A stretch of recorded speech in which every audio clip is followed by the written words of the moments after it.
আসসালামু আলাইকুম ও রহমতুল্লাহ। সুপ্রিয় দর্শক শ্রোতা, 10 মিনিট মক্তব চ্যানেলটিতে আপনাকে স্বাগতম। আজকে আমরা জানব কুরবানির ইতিহাস, গুরুত্ব ও ফজিলত সম্পর্কে। সুপ্রিয় ভিউয়ার, ভিডিওটি অত্যন্ত গুরুত্বপূর্ণ, তাই সম্পূর্ণ ভিডিও না টেনে দেখার অনুরোধ রইল। কুরবানির ইতিহাস। পৃথিবীর ইতিহাসে হযরতে আদম আলাইহিস সালাম এর দুই পুত্রের কুরবানির মাধ্যমে মুসলিম উম্মার কুরবানির সূচনা হয়। পবিত্র কোরআনে ইরশাদ হয়েছে, আর তুমি তাদের নিকট আদমের দুই পুত্রের সংবাদ যথাযথভাবে বর্ণনা করো, যখন তারা উভয়ে কুরবানির পেশ করল। অতঃপর তাদের একজন থেকে গ্রহণ করা হলো আর অপরজন থেকে গ্রহণ করা হলো না। সে বলল, অবশ্যই আমি তোমাকে হত্যা করব। অন্যজন বলল, আল্লাহ কেবল মুত্তাকিদের থেকে গ্রহণ করেন। সূরা মাইদা আয়াত নাম্বার 27। যদি তুমি আমার প্রতি তোমার হাত প্রসারিত করো আমাকে হত্যা করার জন্য, আমি তোমাকে হত্যা করার জন্য আমার হাত তোমার প্রতি প্রসারিত করব না। নিশ্চয়ই আমি সৃষ্টিকুলের রব আল্লাহকে ভয় করি।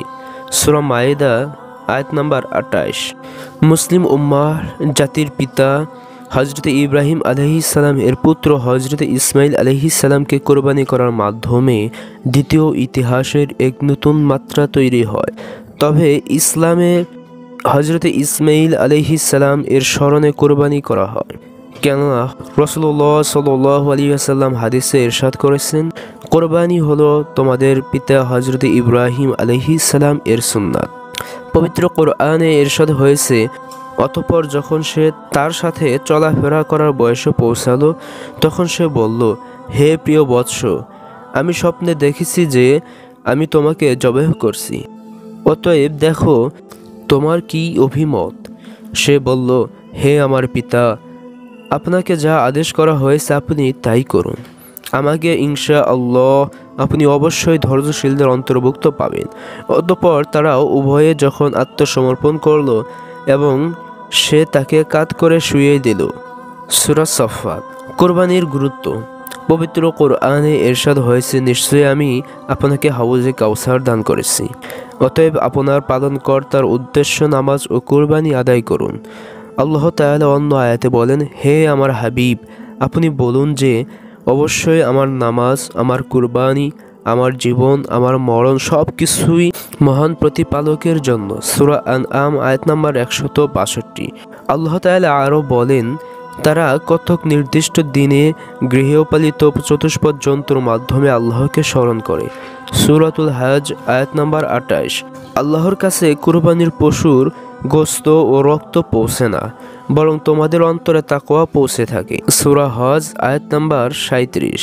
রাসূলুল্লাহ সাল্লাল্লাহু আলাইহি ওয়াসাল্লাম হাদিসে বলেন, হযরতে আয়েশা রাদিয়াল্লাহু আনহা থেকে বর্ণিত, রাসূলুল্লাহ সাল্লাল্লাহু আলাইহি ওয়াসাল্লাম বলেছেন, কুরবানির দিন পশু কুরবানির চাইতে আল্লাহর নিকট অধিক প্রিয় আর কোনো আমল নেই। কিয়ামতের দিন জবেহ করা পশুকে তার শিং ও খুর সহ হাজির করা হবে।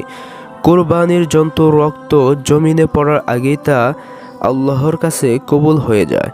সুতরাং তোমরা খোলা মনে এবং সন্তুষ্ট চিত্তে কোরবানি করো। মিশকাত শরীফ। কোরবানির ফজিলত। হাদিসে ইরশাদ হয়েছে, হযরত যায়েদ ইবনে আকরাম রাদিয়াল্লাহু আনহু নবী করিম সাল্লাল্লাহু আলাইহি ওয়াসাল্লামের কাছে জিজ্ঞেস করেন, কুরবানি কি? নবী করিম সাল্লাল্লাহু আলাইহি ওয়াসাল্লাম বলেন, কুরবানি হলো তোমাদের পিতা হযরত ইব্রাহিম আলাইহিস সালাম এর সুন্নাত। এতে আমাদের সওয়াব কি?